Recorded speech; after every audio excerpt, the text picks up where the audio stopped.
Yeah. So I call it an equation, which is trying to think the personality of each of the characters, right? And try to find a mirror, try to mirror the personality to syntax. Syntax for me, it's that's my job, right? Whoa. So Let's wait. Let's try to say that again. That because that's so profound. That's deep. yeah, That's deep. yeah, the personality of the character, try to mirror it through syntax, right? Wow. So, for example, the first character, Alicia, who's a girl that lives in the dump in Ciudad Juárez, right? En el basurero municipal of Ciudad Juárez.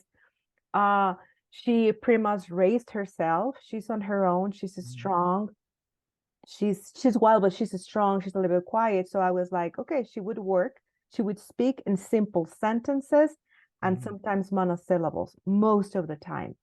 There's a moment where she speaks a little bit more, but mostly it's simple sentences. Wow. Then with Gris, she studied, she has a PhD, she's a researcher, she's a woman with certain privilege in her life, right?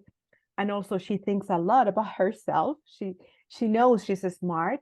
She speaks in compound sentences, right? Right.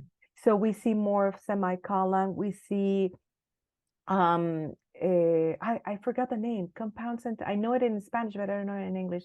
Compound sentences, more complex sentences, period, right?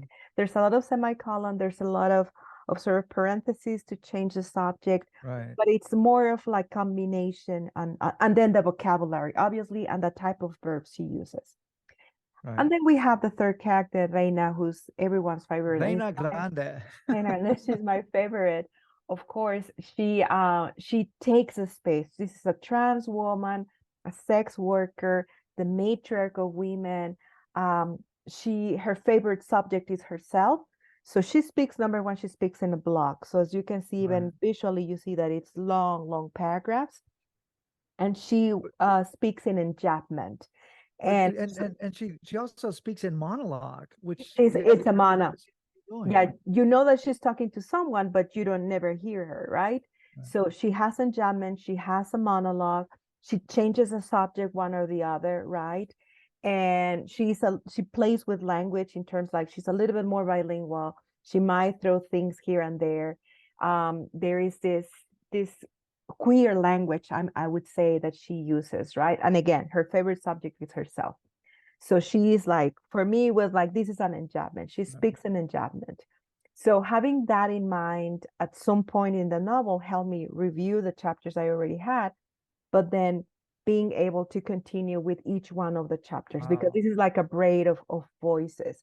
And there was a point in the writing of the novel that I didn't have to think about the equation. I already knew how it was a little bit like choppy with Alicia, more of like a dance with Grace, and the block and the monologue in Reina.